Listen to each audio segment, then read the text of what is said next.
ஈரோடு கிழக்கு சட்டமன்ற தொகுதி இடைத்தேர்தலில் வேட்புமனுக்கள் பரிசீலனை நிறைவு. 58 வேட்பாளர்கள் வேட்புமனு தாக்கல் செய்திருந்த நிலையில் 55 பேரின் வேட்புமனுக்கள் ஏற்பு.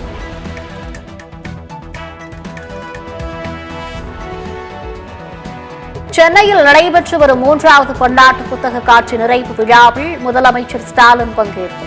புத்தக அரங்குகளை பார்வையிட்ட முதலமைச்சர் மொழிபெயர்க்கப்பட்ட 30 நூல்களை வெளியிட்டார்.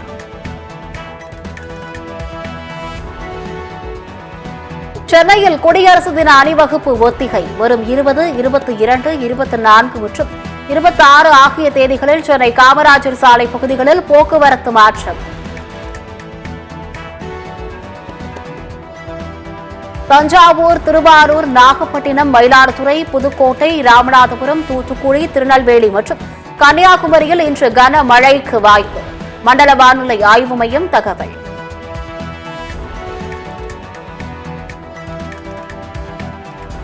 திண்டிவனத்தில் அமையவுள்ள டாபர் தொழிற்சாலைக்கு சுற்றுச்சூழல் அனுமதி. தமிழ்நாடு சுற்றுச்சூழல் தாக்க மதிப்பீட்டு ஆணையம் அனுமதி வழங்கி உத்தரவு.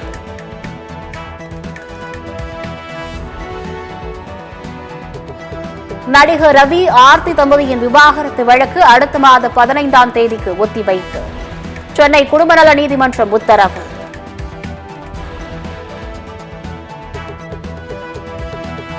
கன்னியாகுமரி கடல் பகுதியில் பலத்த காற்று வீசி வருவதால் சுற்றுலா படகு சேவை தற்காலிகமாக நிறுத்தம். பூம்புகார் கப்பல் போக்குவரத்து கழகம் அறிவிப்பு.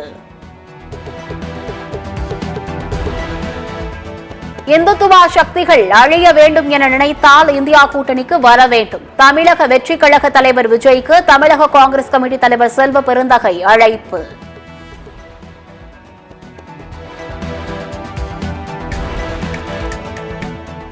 ஒரே நாடு ஒரே தேர்தல் திட்டத்தால் செலவு அதிகரிக்கும். முன்னாள் தலைமை தேர்தல் ஆணையர் குரேஷி தகவல்.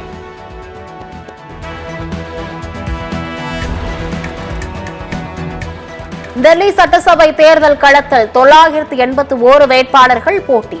1521 வேட்புமனுக்கள் தாக்கல் செய்யப்பட்டுள்ளதாக தகவல்.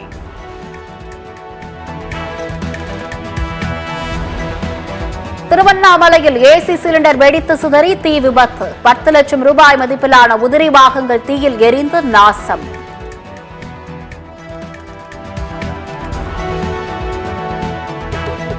நாம் தமிழர் கட்சியிலிருந்து கூண்டோடு விலகிய சேலம் மாவட்ட பொறுப்பாளர்கள்.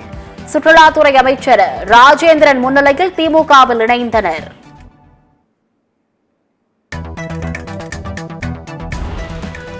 திருவள்ளுவருக்கு காவி சாயம் பூசுவது என்பது ஆளுநர் செய்யும் சிறுபிள்ளைத்தனத்தில் ஒன்று. உச்சநீதிமன்றத்தையும் அரசியல் அமைப்பு சட்டத்தையும் ஆளுநர் மதிப்பதில்லை. நாகர்கோவிலில் சபாநாயகர் அப்பாவு பேட்டி.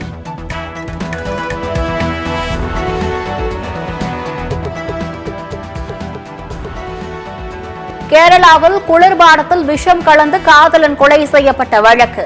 காதலி, அவரது தாய்மாமன் ஆகியோருக்கு 20ஆம் தேதி தண்டனை அறிவிப்பு.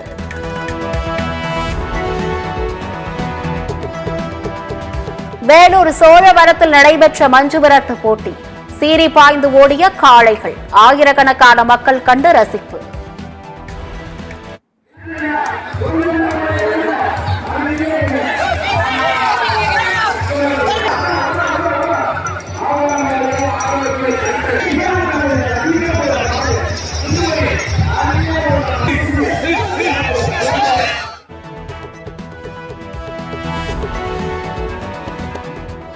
கொல்கத்தா ஆர்ஜிகர் மருத்துவமனையில் இளம்பெண் மருத்துவர் பாலியல் வன்கொடுமைக்குள்ளாக்கி கொலை வழக்கில் சஞ்சய் ராய் குற்றவாளி.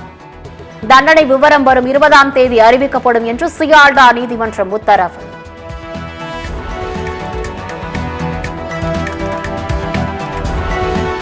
வங்கதேசத்தில் பல்வேறு முறை படுகொலைக்கான சதித்திட்டங்கள் தீட்டப்பட்டன.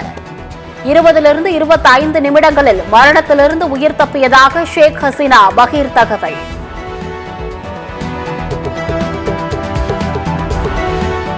போர் நிறுத்தம் அறிவித்த பிறகும் காசாவில் இஸ்ரேல் கொடூர தாக்குதல். 28 குழந்தைகள் உட்பட 115 பேர் பலி.